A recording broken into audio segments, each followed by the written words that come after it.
Bonjour ou bonsoir, mesdames, mesdemoiselles et messieurs, bienvenue dans cette nouvelle édition d'Hebdo Magazine de TEDAR TV qui s'articule autour de 4 titres essentiels, à savoir le rééchelonnement indiciaire des agents de la force publique, la première audience spéciale et solennelle sur la déclaration des patrimoines des membres du gouvernement congolais.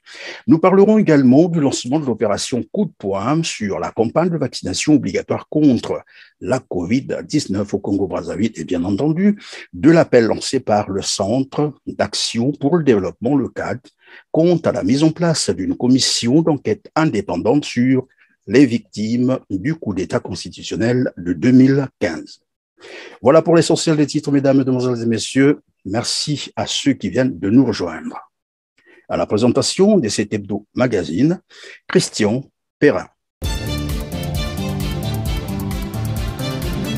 Comme annoncé dans les titres, les agents de la force publique bénéficient d'une attention tout à fait particulière du gouvernement Anatole Kouliné-Makosso en cette période de crise économique et financière, au détriment des autres catégories de la fonction publique.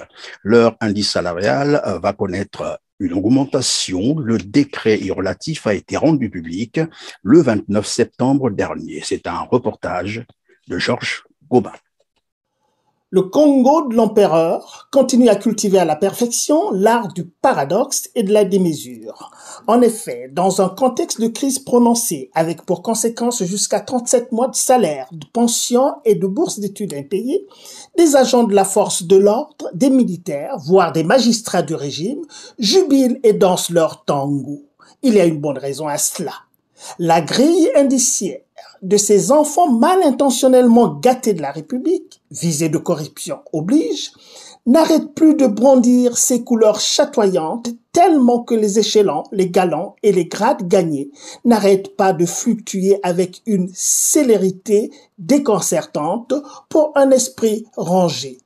Comment dans un contexte où tous les agents de l'État sont rendus misérables et où le régime kleptocrate et corrupteur de Brazzaville parcourt le monde acquitté, peut-on en même temps assister à de telles augmentations de salaire pour un corps d'État improductif qui émarge cependant au budget le plus élevé de l'État? Facile alors de comprendre comment ces privilégiés de la République sont ceux qui ont la charge de mater avec bien souvent une violence des plus extrêmes, la légitime revendication salariale des vrais producteurs de la République qui se lèvent tous les jours, tôt le matin, pour aller travailler malgré la misère qui les assaille au quotidien. Le Congo de Sassou est un État félon, champion de la fête tostaoïenne. En même temps qu'il fait le pied de grue au portillon du FMI, il refuse de satisfaire aux mesures conclues avec celui-ci, notamment la réduction de la masse salariale, l'augmentation des ménages inscrits au RSU, la prise en charge de 97 000 ménages et de 15 000 personnes âgées vivant seules et l'augmentation du montant des transferts par ménage. Alors que les agents de la force publique voient leur traitement salarial s'améliorer, les fonctionnaires retraités du Congo continuent à trimer dans la misère et dans une souffrance indescriptible. Ils accusent actuellement 37 mois de pension impayés. On avait d'ailleurs appelé à un sitting devant la primature, mais un sitting qui n'a plus eu lieu à cause d'une promesse de paiement d'un mois de pension. Reportage Londé Jean. C'est notre argent, on a souffert. On est libre de parler. L'argent est parti où? La problématique des pensions de retraite au Congo. Quand la caisse de retraite des fonctionnaires CRF est en réalité depuis des années en impossibilité de solder les pensions. Parce que dans la pratique, il y a des années que l'État ne reverse plus les cotisations prélevées sur les salaires. Euphorie pétrolière ou tout simplement mauvaise gestion des affaires publiques, le ministre des Finances ne verse que l'argent des salaires nets. Pourquoi? Il faut s'en référer au ministre concerné. Le versement des pensions dépendait directement des finances de l'État. Arriva ce qui devait arriver. La fluctuation des cours et la chute des recettes financières. Le gouvernement ne peut plus payer. L'astuce tout trouvée pour tenter de camoufler cet état des finances ces dernières années consiste à payer au moins 3 salaires de la fonction publique. Cette fois-ci, on opère bien les retraites sur salaire. Et au bout de 4 mois, on a accumulé suffisamment pour payer une pension. Ce qui arriva devait arriver. Les salaires eux-mêmes tombent dans l'escarcelle de la mauvaise gestion. Et la boucle est bouclée. Les retraits et prélèvements ne sont plus suffisants, payés au moins un mois pension. Le Premier ministre a fait plusieurs déclarations à ce propos. Il a fait une première déclaration devant l'Assemblée pour dire que lorsqu'on payait les fonctionnaires, on versait 4 milliards à la CREF au titre de la contribution des actifs. C'est la contribution de l'État qui ne suit pas. Mais aujourd'hui, nous sommes au 10e mois.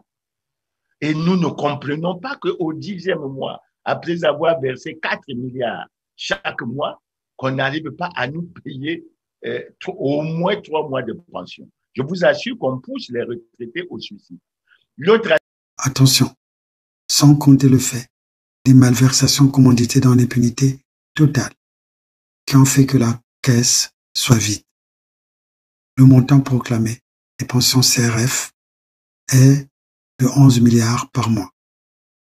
Ceci étant, il y a des gens qui n'ont jamais travaillé et qui sont pensionnés CRF.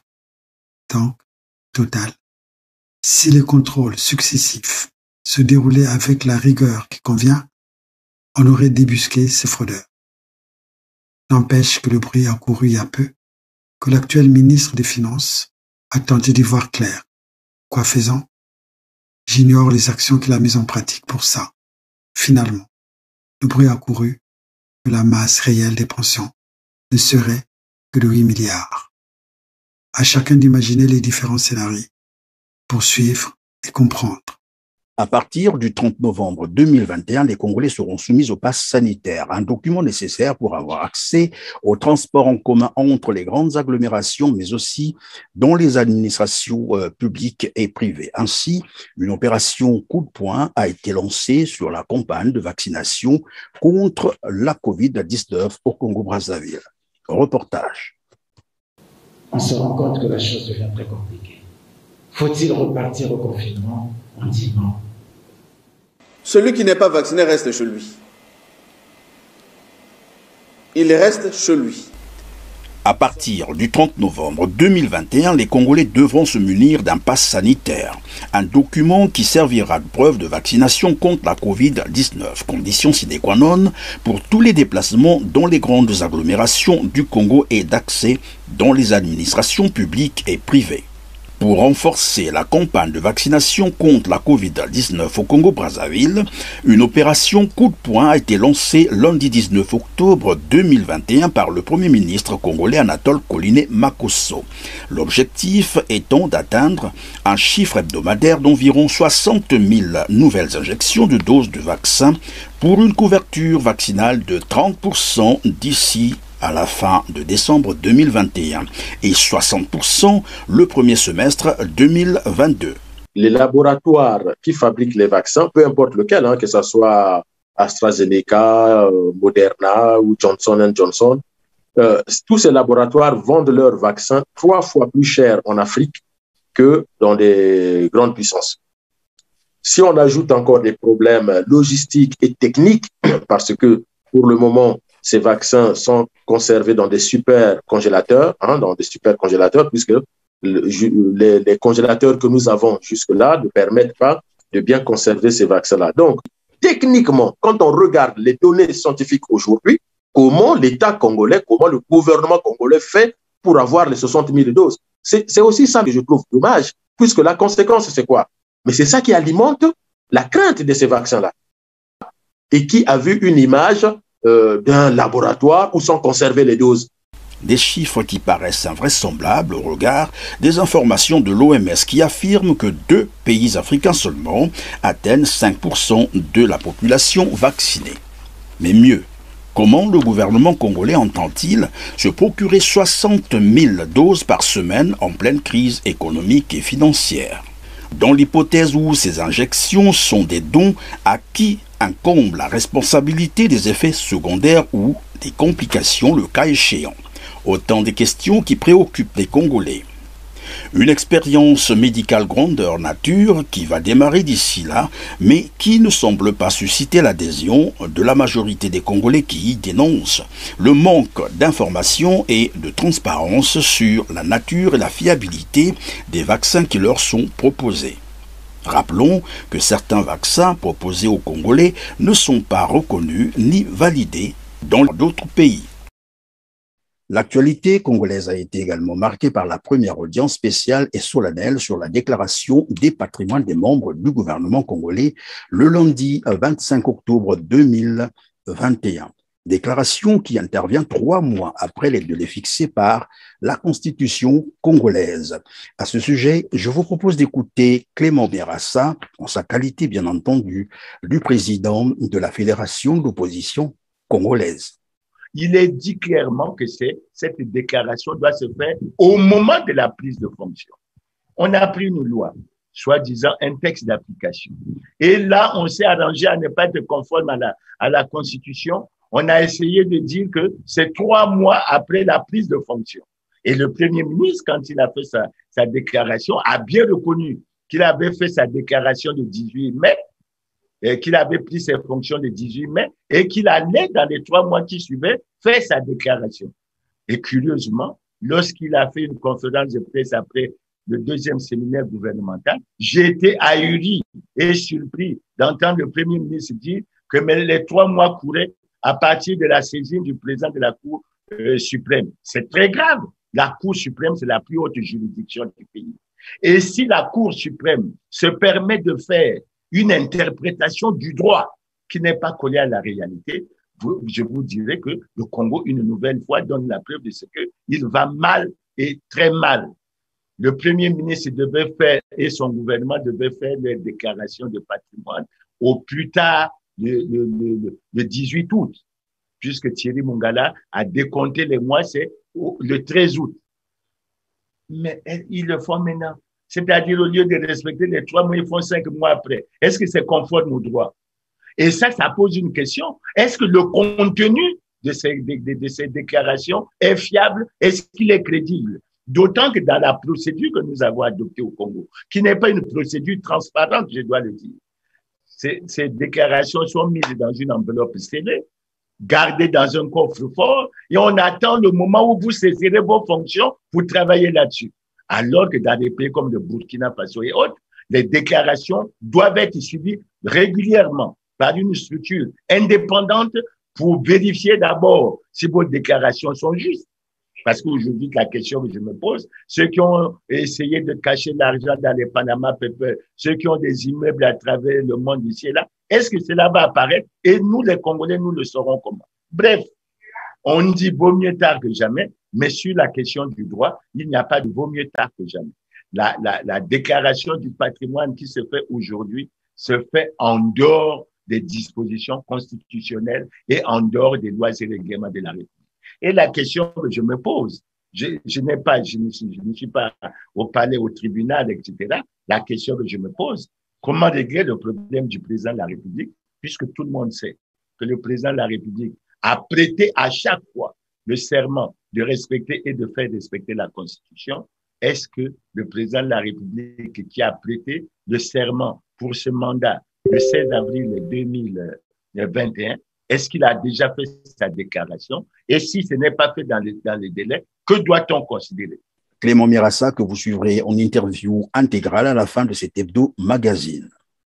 Sur le volet société, on retiendra l'appel lancé par le Centre d'action pour le développement, le CAD, qui exige la mise en place d'une commission d'enquête indépendante sur les victimes du coup d'État constitutionnel de 2015.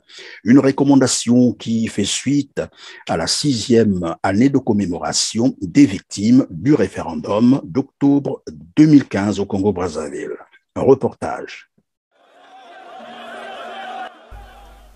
Tout le monde se souviendra les 17, 18 et 20 octobre 2015, date relative à la période référendaire pour le changement de la Constitution du 20 janvier 2002. Alors qu'il était pratiquement à la fin de son deuxième mandat de 7 ans, Denis Sassou Nguesso décida de faire sauter les verrous des articles 57 et 58 de la Constitution du 20 janvier 2002, articles qui limitaient l'âge des candidats à 70 ans et le nombre des mandats du président de la République à 2. J'ai décidé de donner la parole directement au peuple afin qu'il se prononce sur le projet de loi énonçant les principes fondamentaux de la République. C'est ainsi que toutes les manifestations politiques et de la société civile du courant opposé à ce coup d'État constitutionnel furent réprimées dans le sang, faisant ainsi une trentaine de victimes. Malheureusement, il y a eu des morts. Nous déplorons cela et qu'il faudrait que justice soit faite, mais pas une justice sclérosée, pas une justice aux ordres de cette dictature, permettez l'expression, puisque c'est une dictature. Le gouvernement congolais, par la voix de son porte-parole, Thierry Mongala, ne reconnut que 4 victimes qui, selon lui, étaient dues à une bousculade.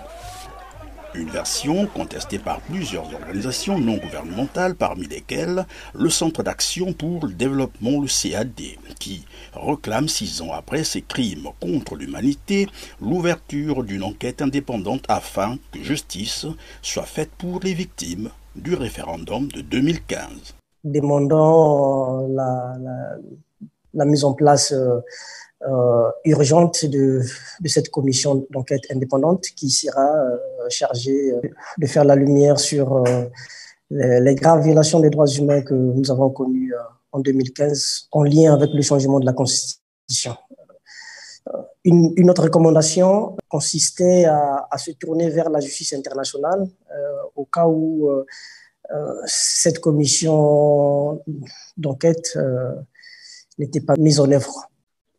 Environnement à présent, les populations du village Kayo, nous sommes là dans le département du Kwilu en République du Congo, déplorent la pollution de leurs sources d'eau par une société chinoise d'exploitation pétrolière, Winwa, installée dans leur localité. C'est un reportage de TV5. À Kayo, à la vue des traces sur la route principale, on peut deviner que ce village n'est pas toujours aussi calme. Ce camion et des milliers d'autres depuis 2 ans sert au transport d'hydrocarbures venant du gisement voisin. Près de 200 millions de barils de pétrole seraient à sortir du sous-sol des environs. C'est l'endroit où vit Jean, une petite maison devant la route, et sur le sol il aperçoit très souvent, comme ce matin, des traces bien connues, celles du pétrole de l'entreprise Winwa.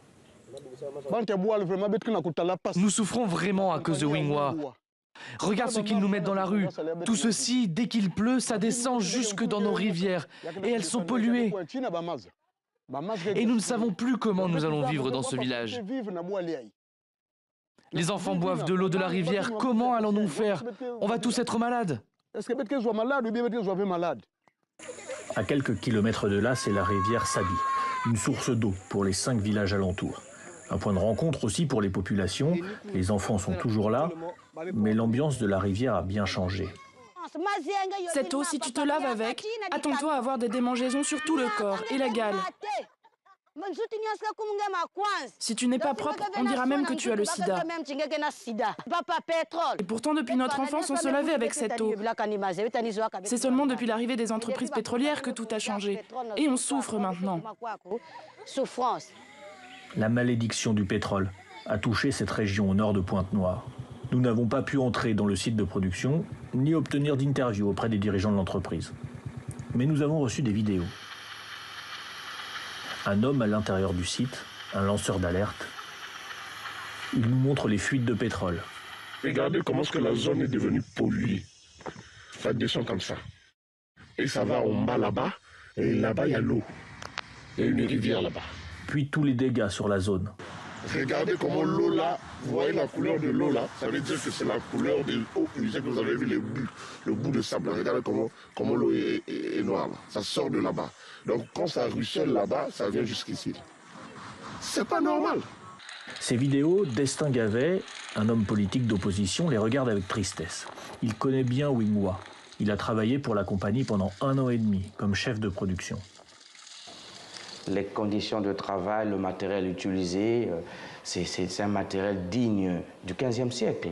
Cette compagnie ne respecte aucune norme en matière de législation des hydrocarbures. Cette compagnie est hors la loi.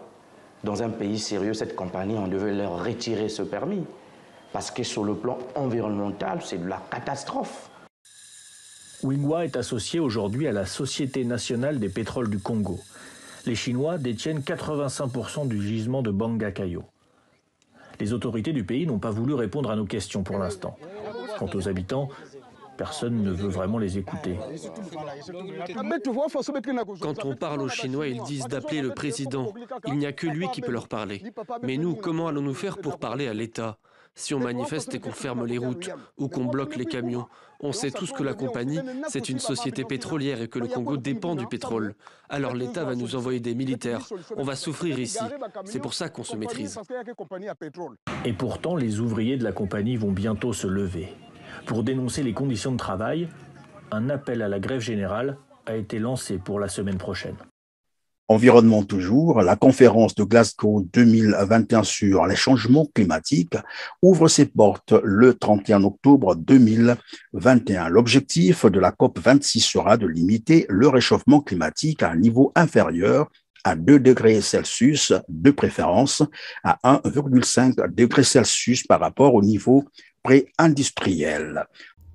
Les 3 grands bassins forestiers poumons de la planète, représentant 80% des forêts tropicales du monde et les 2/3 de la biodiversité terrestre, seront au cœur de l'événement.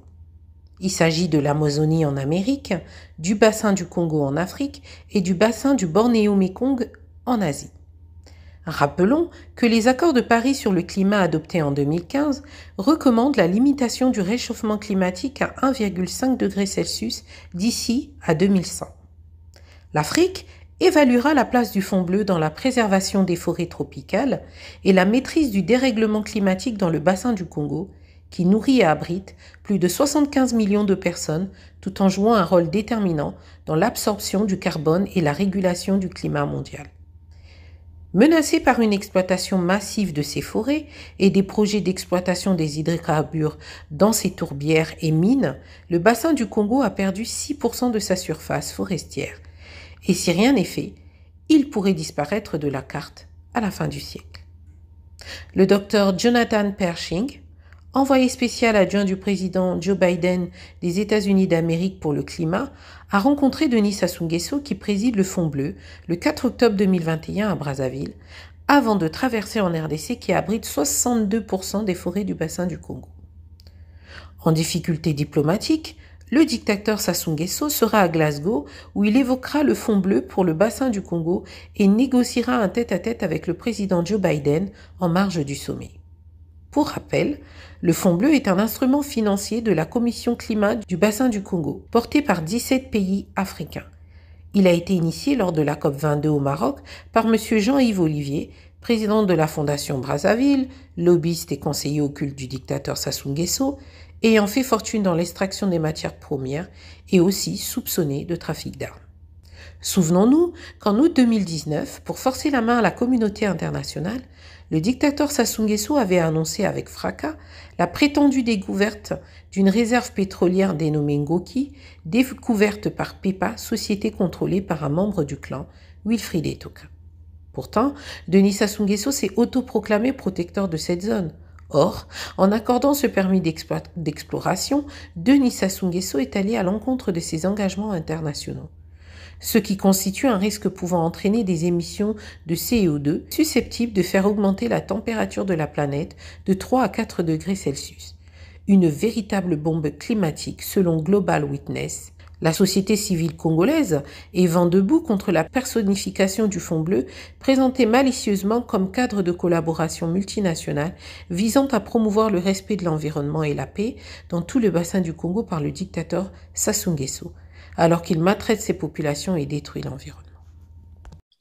Le Congo-Brazzaville perçu comme un maillon capital dans la lutte contre le réchauffement climatique à travers ces tourbières qui ont une capacité d'absorption de 20 ans d'émissions de CO2 produit par les États-Unis, est malheureusement loin d'être un bon élève. Vous avez probablement appris qu'une activité intense d'efforage d'eau héberge dans la capitale congolaise. C'est le nouveau business à Brazzaville. Un reportage, Georges Goma. C'est une véritable énigme kafkaïenne, la question de l'eau potable au Congo. À Brazzaville comme à Pointe-Noire, une pollution visuelle à voir ce cancer de bidons jaunes vides. Ces pousse-pousseurs livrant barriques d'eau en plastique à des citoyens.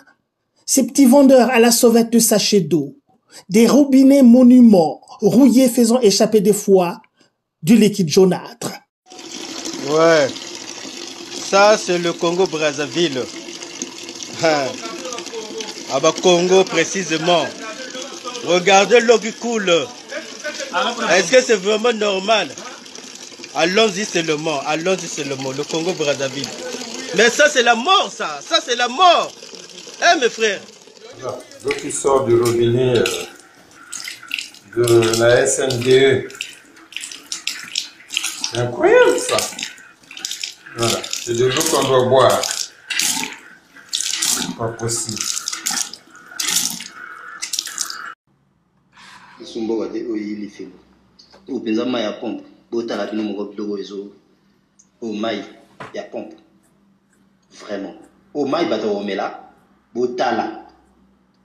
Cette traditionnelle veille nocturne pour attendre l'arrivée hypothétique de l'eau offre un spectacle désolant en ville.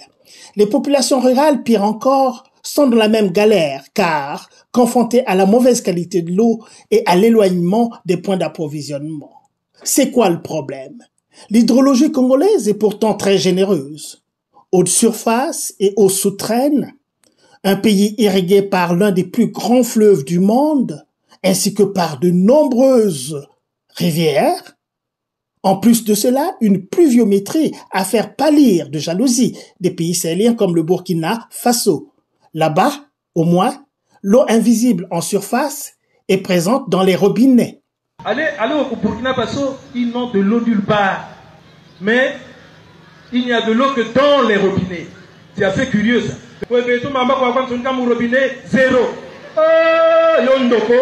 Au Congo, ce qui se passe avec l'eau, disons avec le business de l'eau, se passe aussi avec le logement social, la municipalisation accélérée, les grands travaux et autres escroqueries du genre.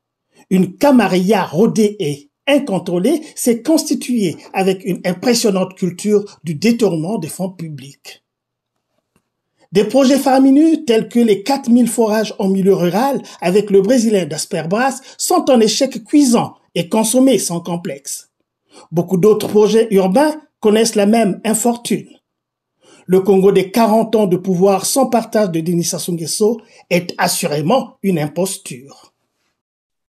Infrastructure de santé. Où est passé l'argent des 12 hôpitaux généraux, 5 ans après la mise en chantier de ce projet par le gouvernement congolais? C'est la question à laquelle va tenter de répondre Landé Jean. Reportage. Tous les scandales révélés ces 10 dernières années, les Panama Papers, Paradise Papers, Pandora Papers, portent un début de réponse des milliards planqués dans les paradis fiscaux depuis 1998. En 2016, Le Monde et 108 autres rédactions dans 76 pays, coordonnées par le Consortium international de journalistes d'investigation, ICIJ, ont examiné 12 millions de fichiers provenant du cabinet panamaien Mossack Fonseca, spécialiste de la domiciliation de sociétés offshore, entre 1977 et 2015. Panama Papers. Révélation après révélation, les crimes financiers des membres de la famille Sassou s'étalent au grand jour.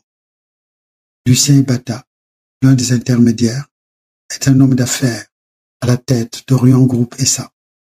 Cette holding, établie en Suisse et immatriculée aux Seychelles depuis 2009 par la firme panamaïenne Mossack Fonseca, a pour activité principale la commercialisation de produits pétroliers. Lucien Ibata enregistre un chiffre d'affaires d'$1 milliard, perçoit un salaire annuel d'$1 million en 2016. En novembre 2012, alors que le gouvernement des Seychelles durcit sa législation afin de lutter contre le blanchiment d'argent, Orient Group SA transfère sa comptabilité vers Chypre. L'associé Ebata, un Français établi en Suisse, Philippe Tironi, cofondateur d'Orient et administrateur de la société Forbes Afrique Media Holding, a été entendu en septembre 2015 par les juges français dans le cadre de l'enquête dite des biens mal acquis qui vise Sassou Nguesso et plusieurs membres de sa famille. L'affaire des biens mal acquis a contraint la famille Sassou à prendre davantage de précautions en s'appuyant sur des personnes moins exposées politiquement. Christelle Sassou Nguesso a mandaté Mossack Fonseca dans les années 1990 pour créer une société domiciliée aux îles Vierges britanniques, Phoenix Best Finance Limited, la fameuse société révélée par les Pandora Papers. On peut facilement établir un lien entre cette vaste opération d'évasion fiscale orchestrée par Sassou Nguesso et la pauvreté qui sévit au Congo et des projets non achevés, tels que les 12 hôpitaux promis mais jamais livrés. Actualité africaine. Au Mali, c'est toujours les joutes verbales entre la France et le Mali sur fond des engagements de l'armée française et sur la rumeur de la signature d'un accord militaire entre le Mali et une société paramilitaire russe, Wagner. Mais pourquoi la France a-t-elle autant peur de la présence de Wagner au Mali? Une tentative de réponse avec Londéjean. Le retour de la Russie en Afrique. La Russie s'appuie sur les relais initiés à l'époque de l'URSS. Dès 2006, Poutine annule la dette de l'Algérie envers la Fédération de Russie, 4,7 milliards de dollars, en échange d'un contrat d'armement de 7,5 milliards de dollars.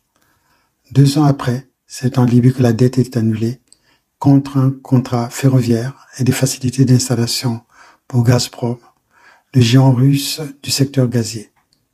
Dans ce pays, la Russie reste aux côtés du maréchal Haftar, auprès duquel sont déployés des opérateurs de Wagner. En Égypte, en 2014, signature d'un contrat d'armement de 3,5 milliards de dollars, suivi d'un accord conclu en 2015 qui prévoit une coopération entre la société d'État Rosatom, Société nationale pour l'énergie atomique, et l'Égypte. En octobre 2019, organisation d'un sommet Russie-Afrique avec une trentaine de chefs d'État africains. Le but affiché est de doubler les échanges entre la Russie et les États africains à l'horizon 2024. L'objectif permettrait à la Russie de se rapprocher des niveaux français et marginaliser la France dans son précaré africain. Pourquoi les Africains se tournent-ils vers la Russie? Même après leur indépendance, de nombreux pays africains ont compté sur l'Union soviétique pour les aider à se libérer de la tutelle occidentale, comme le Mali, Madagascar ou encore la Guinée. Dès 1993, la Russie ouvre en Angola la 4e plus grande mine de diamants du monde. Si l'expertise russe profite à de nombreux États africains pour exploiter les minerais, les géants pétroliers et gaziers entendent également tirer leur épingle du jeu, comme Gazprom, Rosneft, Lukoil. Sur le volet sécuritaire, depuis 2017, il y a eu 20 accords de coopération militaire entre la Russie et les pays africains. On retrouve ainsi des formateurs russes un peu partout sur le continent, militaires ou privés. La Russie est devenue, en 2018, le premier exportateur d'armes en direction du continent africain. L'objectif étant de briser son encerclement économique et politique. À l'aune de l'exemple malien et de la RCA, le retour de la Russie en Afrique semble se faire dans la tradition soviétique, contre la France, fragilisée auprès des opinions africaines. Au Soudan, quelques jours après le coup d'État militaire, les manifestants soudanais continuent de protester. Ils veulent que l'ensemble des autorités civiles de transition soient réinstituées et bloquent par milliers les principales artères de Khartoum. Un reportage de France 24. Non au pouvoir militaire, oui au retour du gouvernement civil. 2 jours après le coup d'État, ces manifestants n'en démordent pas. Même la nuit, Ils maintiennent ces barrages de fortune pour bloquer les principaux accès de la capitale. Les gens se mobilisent d'eux-mêmes, car il n'y a pas d'Internet, pas de communication téléphonique, aucun corps ne nous dirige. On insiste sur le fait qu'il devrait y avoir un régime civil. Les barricades sont partout. Malgré les coupures du réseau Internet et téléphonique, la résistance s'organisait mardi pour la deuxième journée consécutive. Khartoum avait désert de villes mortes, entre barricades des manifestants et checkpoints de l'armée. L'armée qui, un peu plus tôt, a tiré des grenades lacrymogènes sur la foule. La veille, c'était à balles réelles. Au moins 4 personnes sont mortes et des dizaines ont été blessées. Dans le discours, on tente de rassurer. Le général Abdel Fattah al-Burhan, le chef du Conseil souverain de la transition, s'est exprimé sur le sort du Premier ministre déchu, Abdallah Hamdok. Retenu depuis lundi, lui et sa femme ont été ramenés chez eux. Nous ne l'avons pas arrêté parce qu'il nous faisait peur, mais pour le protéger, lui, ainsi que sa famille. Les conditions de sa libération restent floues. Abdallah Hamdok a tout de même pu s'entretenir avec le secrétaire d'État américain Anthony Blinken. Il reste sous surveillance renforcée. En attendant, la rue appelle à une mobilisation soutenue au moins jusqu'au 30 octobre. Une colère qui dépasse les frontières du Soudan. Les ambassades du pays, à Paris, Bruxelles et Genève, dénoncent le coup de force de l'armée, soutiennent les manifestants et le retour d'un gouvernement civil. Une page sombre dans cet hebdo-magazine, c'est le décès de l'ancien Premier ministre congolais Clément Mwamba, décès survenu à Paris en France où il est en évacuation sanitaire de suite de la Covid-19, nous a-t-on appris. C'est également la fin de cette nouvelle édition d'Hebdo-Magazine de TLR TV. Je vous quitte sur fond de cette interview intégrale accordée par Clément Mirassa, président de la Fédération de l'opposition congolaise, qui réagissait sur l'actualité marquante au Congo-Brazzaville. On se dit donc à bientôt, mais surtout, n'oubliez pas de liker, n'oubliez pas de partager, n'oubliez pas non plus de vous abonner. C'est ainsi que vous soutiendrez évidemment votre canal d'information TLR TV. Merci.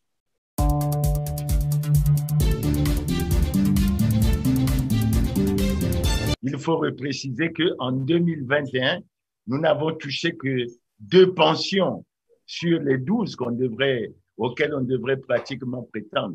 Nous avons suivi, à travers surtout les réseaux sociaux, que les syndicats ont appelé à un sit-in aujourd'hui à la primature. Nous avons malgré tout déploré qu'il y ait une action forte de mobilisation pour ce genre d'action. Et c'est pour ça que nous intervenons régulièrement auprès des chefs de nos syndicats pour qu'ils convoquent une assemblée générale au cours de laquelle non seulement nous ferons des propositions, mais ensuite on s'accordera sur un programme d'action parce que c'est fait de façon ponctuelle et le problème n'est pas structurellement résolu.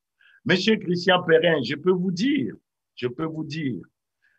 que le Premier ministre a fait plusieurs déclarations à ce propos. Il a fait une première déclaration devant l'Assemblée pour dire que lorsqu'on payait les fonctionnaires, on versait 4 milliards à la CREF au titre de la contribution des actifs. C'est la contribution de l'État qui ne suit pas. Mais aujourd'hui, nous sommes au 10e mois. Et nous ne comprenons pas qu'au 10e mois, après avoir versé 4 milliards chaque mois, qu'on n'arrive pas à nous payer au moins 3 mois de pension. Je vous assure qu'on pousse les retraités au suicide. L'autre aspect que je veux soulever, c'est que le Premier ministre lui-même avait déclaré que son gouvernement s'efforcerait à payer une pension par trimestre. Nous sommes au dernier trimestre et nous n'avons touché que 2 pensions. Donc, c'est une situation extrêmement grave. Donc, au-delà du sitting, moi, j'appelle les responsables des syndicats pour qu'ils convoquent une assemblée générale de tous les retraités, ne serait-ce qu'à Brazzaville, que nous nous asseyons et que nous fassions des propositions pour qu'on sorte structurellement de cette situation. Je regrette parce que j'ai appris que même la commission que le Premier ministre avait promis mettre en place pour examiner la situation des retraités, j'apprends que cette commission n'a jamais été mise en place. En fait, le gouvernement se moque des retraités et c'est véritablement grave.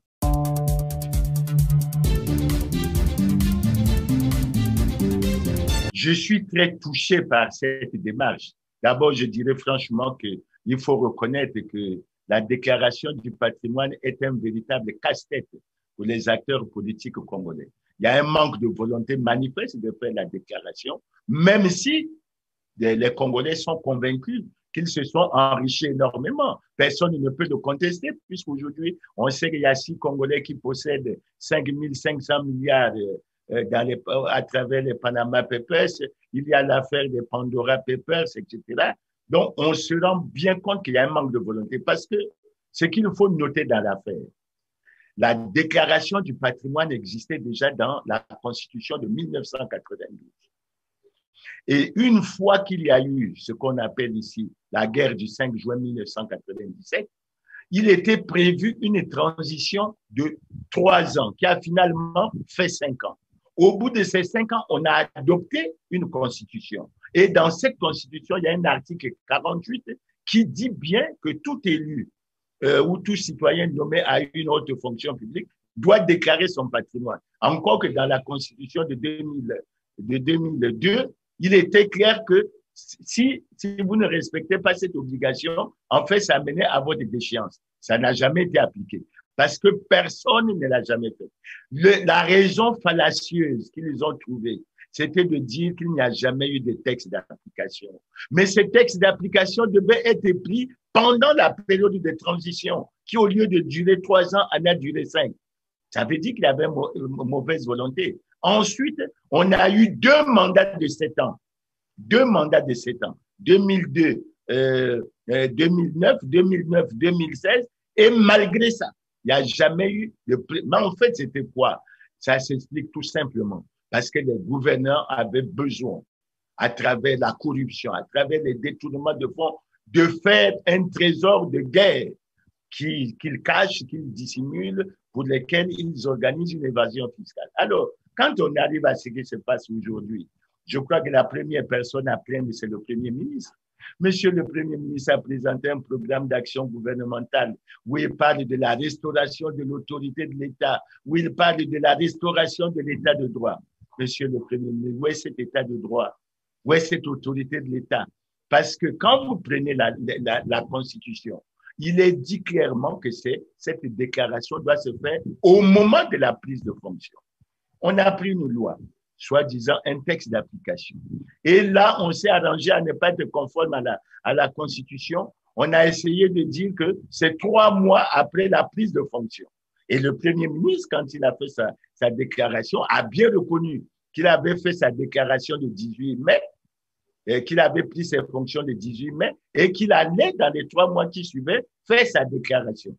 Et curieusement, lorsqu'il a fait une conférence de presse après le 2e séminaire gouvernemental, j'ai été ahuri et surpris d'entendre le Premier ministre dire que les 3 mois couraient à partir de la saisine du président de la Cour suprême. C'est très grave. La Cour suprême, c'est la plus haute juridiction du pays. Et si la Cour suprême se permet de faire une interprétation du droit qui n'est pas collée à la réalité, je vous dirais que le Congo, une nouvelle fois, donne la preuve de ce qu'il va mal et très mal. Le Premier ministre devait faire, et son gouvernement devait faire les déclarations de patrimoine au plus tard le 18 août, puisque Thierry Mongala a décompté les mois, c'est le 13 août. Mais ils le font maintenant. C'est-à-dire, au lieu de respecter les 3 mois, ils font 5 mois après. Est-ce que c'est conforme au droit? Et ça pose une question. Est-ce que le contenu de ces déclarations est fiable? Est-ce qu'il est crédible? D'autant que dans la procédure que nous avons adoptée au Congo, qui n'est pas une procédure transparente, je dois le dire, ces déclarations sont mises dans une enveloppe scellée, gardées dans un coffre-fort, et on attend le moment où vous saisirez vos fonctions pour travailler là-dessus. Alors que dans des pays comme le Burkina Faso et autres, les déclarations doivent être suivies régulièrement par une structure indépendante pour vérifier d'abord si vos déclarations sont justes. Parce qu'aujourd'hui, la question que je me pose, ceux qui ont essayé de cacher l'argent dans les Panama Papers, ceux qui ont des immeubles à travers le monde ici et là, est-ce que cela va apparaître? Et nous, les Congolais, nous le saurons comment? Bref, on dit vaut mieux tard que jamais, mais sur la question du droit, il n'y a pas de vaut mieux tard que jamais. La déclaration du patrimoine qui se fait aujourd'hui se fait en dehors des dispositions constitutionnelles et en dehors des lois et règlements de la République. Et la question que je me pose, je ne suis pas au palais, au tribunal, etc. La question que je me pose, comment régler le problème du président de la République, puisque tout le monde sait que le président de la République a prêté à chaque fois le serment de respecter et de faire respecter la Constitution. Est-ce que le président de la République qui a prêté le serment pour ce mandat le 16 avril 2021, est-ce qu'il a déjà fait sa déclaration? Et si ce n'est pas fait dans les délais, que doit-on considérer?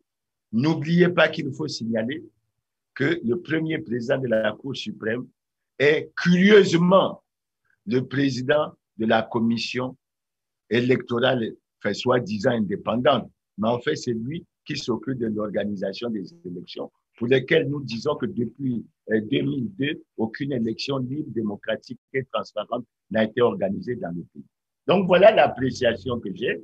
On dit beau mieux. Mais ensuite, ce que je dois ajouter, on en parle pour le gouvernement, mais c'est quand est-ce que ceux qui sont au gouvernement ou dans les affaires depuis 30, 40 ans, président de l'Assemblée, président du Sénat, et quand les ministres, certains sont là, quand est-ce qu'ils font leurs déclarations? Parce que j'ai entendu, et ça c'est très grave, j'ai entendu le Premier ministre dire lors de sa conférence de presse que la loi ne dispose que pour l'avenir. Faux. Tous les acteurs politiques, à quelque niveau que ce soit, ils doivent déclarer leur patrimoine. D'autant que nous sommes convaincus qu'ils sont à la base des antiques, de ce qu'ils appellent antivaleurs, et c'est pour ça qu'ils n'arrivent pas à lutter effectivement contre les antivaleurs. Voilà un peu le sentiment que j'ai sur cette question. Alors, est-ce que cette déclaration du patrimoine va intégrer, bien entendu, la justification, la provenance des biens qu'ils vont déclarer? Est-ce que ça sera justifié? Et ensuite, est-ce que après qu'ils ont déclaré, ces éléments ou ces informations seront accessibles à tous les Congolais? Mais c'est ce que je vous dis, ça ne sera pas accessible à tous les Congolais. Lorsque je vais sur Internet, je vois bien la déclaration de biens du président Hollande, de François Hollande. Lorsque je vais sur Internet, je vois la déclaration de biens détaillée du président Macky Sall. Lorsque je vais sur Internet, je vois la déclaration de biens du président Mamadou Issoufou. Mais ici, c'est fait pour que ce soit scellé, c'est mis dans un coffre et ça ne ressortira que à la situation. Non, c'est scandaleux. C'est pas de la transparence. On essaie de divertir les gens. Monsieur Christian Perrin, je vous prends un exemple. Quelqu'un qui au Congo a 46 ans et qui a une partie de sa fortune évaluée à 1800 milliards. Ça veut dire que si vous prenez en termes d'années, même si je prenais 50 ans, ça veut dire qu'en termes d'années, s'il avait 20 ans d'activité, ça veut dire que chaque année lui a rapporté 90 milliards de francs CFA. Il peut le justifier comment? À quel moment les organes institutionnels prennent en compte cette situation pour le suivre? Et est-ce que une telle personnalité peut rester soit dans une institution comme le gouvernement, comme l'Assemblée, s'il n'a pas justifié? Non. Je crois que nous sommes dans... Et après, j'espère qu'on va en parler. Après, on va vous dire, on s'attend à ce que le Fonds monétaire nous donne l'argent, etc. Mais pourquoi vous ne le cherchez pas auprès de ceux qui ont pris l'argent du Congo? C'est notre argent et pour lequel moi je suis convaincu qu'il y a beaucoup de soupçons, de détournement, de corruption et autres. Et je regrette qu'il n'y ait pas la volonté politique de résoudre ces problèmes-là. On va donc convoiter sur le FMI, évidemment. Le Premier ministre a fait, je crois, a dû écrire, sinon on va envoyer une lettre d'intention au FMI, donc pour la reprise, bien entendu, des négociations qui, pourtant, à un moment donné, étaient annoncées comme étant déjà acquis, puisqu'ils avaient même dit que les accords, ou bien l'accord avec le FMI, c'est pour bientôt. Mais curieusement, on se rend compte que là, ils vont donc adresser encore une lettre d'intention. Qu'est-ce que cela peut vouloir dire exactement? Est-ce que c'est pour reprendre le tout à zéro ou bien commencer par là où ils se sont arrêtés? Parce que le Congo, pour rappeler, bien entendu, avait déjà finalement reçu la première tranche d'aide du FMI. Est-ce par là qu'ils vont reprendre les choses ou bien on reprend le tout à zéro? Que veut dire cette lettre d'intention? Je n'en ai pas de contenu, mais l'interprétation est claire. Nous avons négocié un accord le 11 juillet 2019. Nous avons échoué dans son application. Donc, en fait, nous reprenons à zéro. Et ce qui me frappe dans cette reprise à zéro, c'est que le gouvernement n'a pas été capable de bien situer les Congolais sur ce qu'auront été les problèmes dans l'exécution de la matrice des 48 mesures. Vous savez bien que dans cette matrice, il y a un certain nombre de mesures fortes, comme le rapatriement de l'argent qui est à l'extérieur, comme la lutte contre la corruption. Et il y a un certain nombre d'autres mesures qui devraient être prises. Alors, on vient, même, je crois qu'il y en a une sur laquelle on a souvent insisté, c'est les négociations avec les traders. Figurez-vous que depuis qu'on en parle, il semble qu'on n'a pas abouti. Le Premier ministre est parti en France, il semble qu'il est revenu. Mais malheureusement pour lui, ça je dis malheureusement pour lui, mais entre-temps, il y a les Panama Papers, il y a les Pandora Papers, et le gouvernement n'est pas intéressé. Il y a des Congolais qui peuvent avoir des milliards dans des comptes, des milliards cachés dans des comptes dissimulés dans les paradis. Ce n'est pas la préoccupation. Et pourtant, le peuple congolais souffre. Non, je pense que ce qui est fait, c'est on repart complètement à zéro. Et je dois dire que c'est dur pour nous parce que au sein de la CEMAC, nous n'avons pas pu aller au bout du programme qu'on appelle le programme de la première génération. Et les autres pays sont au niveau des programmes de la deuxième génération. Mais il faut que nous fassions l'effort. J'ai entendu le ministre Thierry Mungala dire que c'est ça et que il semble que c'est les Pandora Papers qui sont sortis parce que on veut empêcher au Congo d'obtenir de l'argent pour résoudre les problèmes des retraités, tout ça. Mais pourquoi M. Thierry Mungala ne dit pas que si on mène une lutte âpre contre la corruption, on peut récupérer cet argent? Il ne sait pas qu'il a été déclaré par un député qu'on a débloqué de l'argent pour une route imaginaire de 137 km. Cet argent, on en fait quoi? On le laisse entre les mains des gens, on ne s'en occupe pas, etc. Les 14 000 milliards, l'audit qui a été prévu depuis 2006, on en est où? Et on peut citer comme ça un certain nombre de problèmes. Donc, je dis, c'est bien d'aller au Fonds monétaire, mais cette version extravertie devrait changer. On devrait bâtir notre développement, nos idées sur le développement, sur les moyens dont nous sommes sûrs. Et je crois que c'est le président Massamba Deba qui disait qu'il fallait que nous comptons sur nos propres forces. Je crois que c'est là véritablement. Et moi, je pense que on a une deuxième, on va négocier encore avec le Fonds monétaire. Mais le tout, c'est pas de remplir les Congolais d'optimisme en disant on va élire, mais encore qu'il faut que ce gouvernement soit en mesure de remplir les conditions qui seront posées, parce que je suppose qu'il y aura une nouvelle matrice. Et je suppose que cette matrice reprendra les anciennes mesures, mais il faut que nous soyons en mesure, parce qu'entre-temps, les Congolais souffrent et il faut qu'on mette fin à cette souffrance.